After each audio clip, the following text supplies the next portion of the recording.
Hi అండి. రండి ఇవాళ సింపుల్గా క్యాబేజీ పచ్చడి చూపిస్తాను. ముందు కూడా చాలా రకాలు చేశాను. టమాటా క్యాబేజీ, ఉల్లిపాయ క్యాబేజీ, చాలా రకాల పచ్చడి చేశాను. ఇవాళ సింపుల్గా ఏమీ వేయకుండా చూడండి చూపిస్తాను క్యాబేజీ పచ్చడి. సింపుల్గా తొందరగా చేసుకునేది, చాలా బాగుంటుంది కూడాను. ఫస్ట్ అయితే కొంచెం నూనె వేసాను. ఓ 15-20 ఎండుమిరపకాయలు వేసాను. ఒక చెక్క క్యాబేజీ, ఒక పావు కిలో క్యాబేజీ అనుకోండి, అంతకి కారం ఉండాలి క్యాబేజీకి. ఓ 15-18 వేసాను ఎండుమిరపకాయలు. ఇది బాగా వేచేసి మిక్సీలో తీసేసాక చూపిస్తాను. ఇక వేగిపోయి ఇప్పుడు ఈ మిక్సీలో తీసేద్దాం. ముందు ఇవి తిప్పియాలి, అప్పుడు క్యాబేజీ వేద్దాం. ఆ నూనెలోనే క్యాబేజీ వేసి వేచేద్దాం. రెండు చూపిస్తాను. ముందు ఇవి తీసి చల్లారిక మిక్సీ తిప్పుదాం. సరేనా? చాలా టేస్టీ. లైక్ సబ్స్క్రైబ్ తప్పకుండా చేయండి, మర్చిపోకండి. కొత్త వాళ్ళు అయితే ఇలా సబ్స్క్రైబ్ చేయండి, వెంటనే వీడియోలు వస్తాయి. ఇగో క్యాబేజీ కడిగేసి ఉంచాను. ఒక పావు అనుకోండి. ఇప్పుడు సన్నంగా తరిగేసాను, శుభ్రం కడిగేసి వదిలేసాను. నీళ్ళల్లో తీసాను, నీళ్ళు జల్లేసేసి ఇది ఇప్పుడు బాగా వేసుదాం. ఏం వేయలేదు నేను, పచ్చిమిరపకాయ, చింతపండు, క్యాబేజీ. చాలా బాగుంటుంది.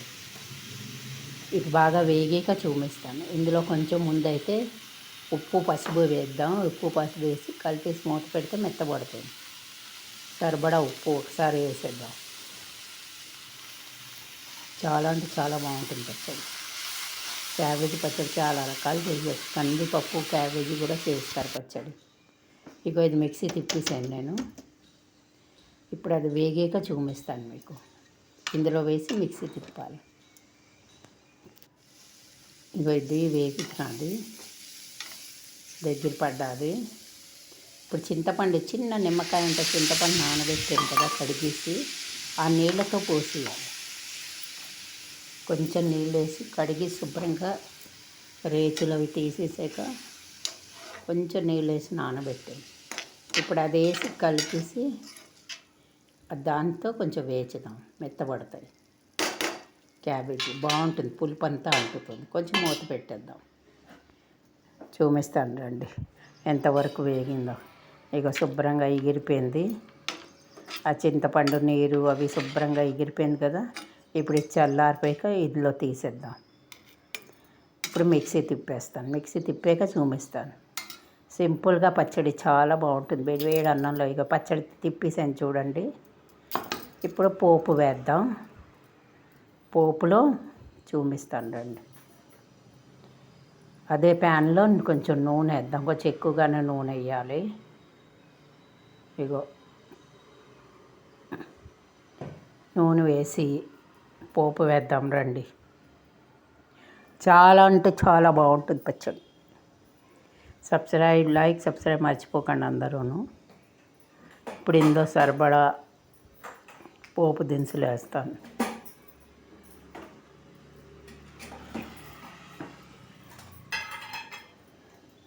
ఫస్ట్ ఆవాలు,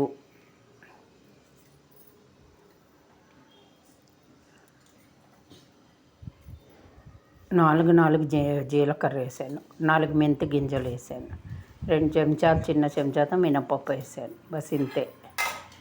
ఆవాలు, జీలకర్ర, 4 మెంతి గింజలు, మినపప్పు. ఇప్పుడు ఒక 2 ఎండుమిరపకాయలు, కరివేపాకు, ఇంగువ. అంతే పోపు. ఇంగువ వేయాలి కదా.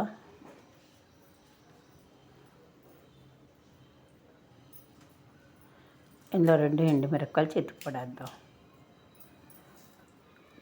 కొంచెం పోపు గింజలు.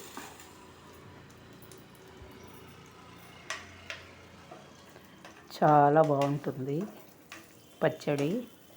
వేడివేడి అన్నంలో ఇంత నెయ్యి వేసుకుని పచ్చడి వేసుకుని తింటే ఎండాకాలం ఇంకా కూర పప్పు తినబోద్ది. ఇది ఆవకాయలు గుండా పచ్చళ్ళే. ఈ పోపు వేగుతున్నది, మాడకూడదు. పోపు ఎర్రగా వేగాలి.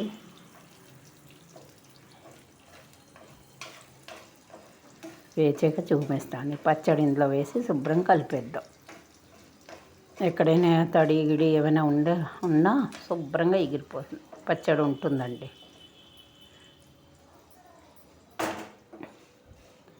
టేస్టీ టేస్టీ క్యాబేజీ పచ్చడి.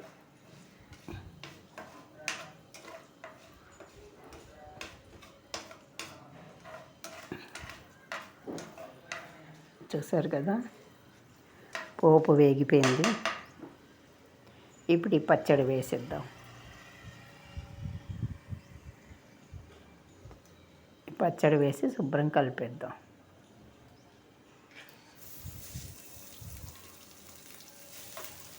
ఒక రోజు 2 రోజుల్లో పచ్చడి అయిపోతుంది.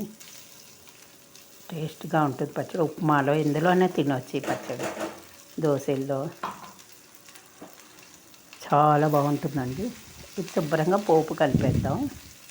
ఆ నూనె అంతా దీనిలో వచ్చేటట్టుగా సిమ్లో పెట్టి వేసి కలిపాక చూపిస్తాను రండి. ఇక శుభ్రం కలిపేసాను కదా, ఇప్పుడు ఒక బౌల్లో తీసేద్దాం. ఆ నూనె గిన్నె అంతా ఎక్కడైనా పచ్చి గిచ్చి ఏమైనా ఉంటే అంతా ఇలా వేచేస్తే పోతుంది. చాలా బాగుంటుందండి పచ్చడి. ఒక గిన్నెలో తీసేద్దాం రండి.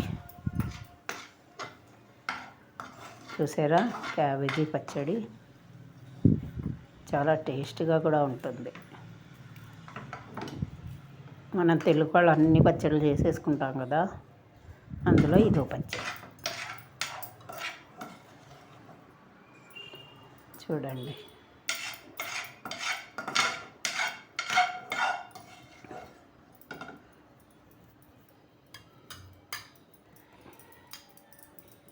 గిన్నెలో తీసాను. వేడి అన్నంలో ఇంత పచ్చడి వేసి ఇంత నెయ్యి వేసుకుని తింటే భలే ఉంటుంది పచ్చడి. చూడండి, లైక్ సబ్స్క్రైబ్ తప్పకుండా చేయండి. చూసారు కదా పచ్చడి. Thank you.